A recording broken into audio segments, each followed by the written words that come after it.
So it's time for me to give an update on my health. I just had an angiogram Tuesday, and to be honest, it's a miracle. I'm healed. I went 6 months ago from hearing the neurosurgeon say it's the worst case he's ever seen and he doesn't know what to do, and writing goodbye letters to my friends and family, to fine. If you want more details, it goes like this. So the dissection in my neck had the blood pushing. So a dissection is the wall of my artery, carotid artery, tore and was going like this. So it was blocking 99% of the blood.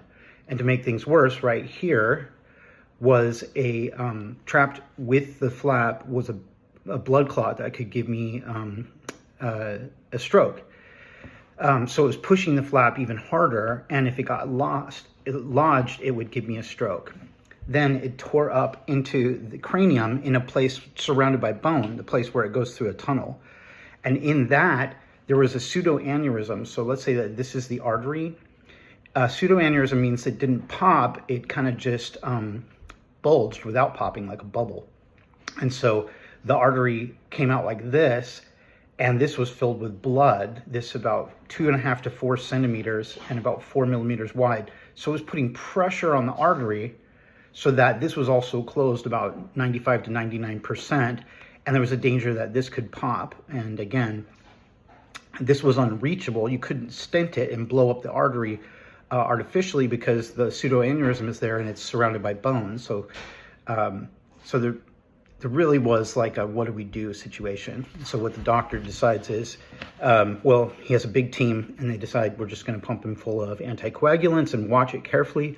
If something awful happens, we'll have to act fast and reconstruct it with surgery. The part of my neck totally healed. The blood clot dissolved. The torn part of the wall, I believe what we think happened is that it was able to lay down with the blood thinner and it was able to heal back against the wall.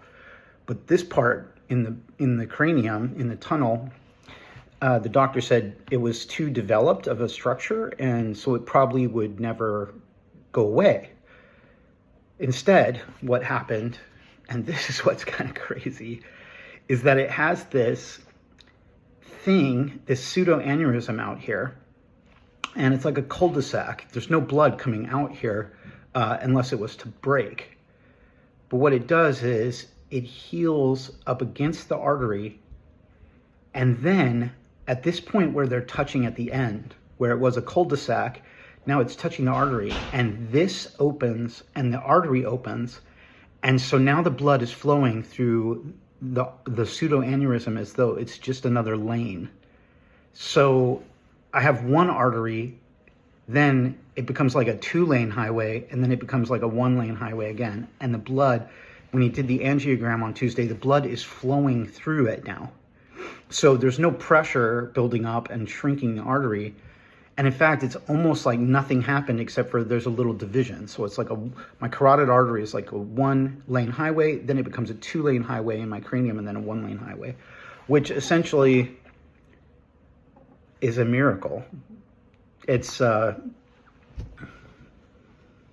miracle. So they took me off of the anticoagulants, and I still have a little bit of blood thinner, just aspirin, but it's a little higher than the usual dose, just so they can make sure that my blood coagulation, its clotting mechanism is okay, and I'll get that checked, and then we'll take it back to a baby aspirin, and I'm turning 50, so baby aspirin every day is, low-dose aspirin is like standard. So that's what's happening with me. I really appreciate all of the care and concern and prayers and good thoughts and good juju and goat sacrifices that everybody sent my way.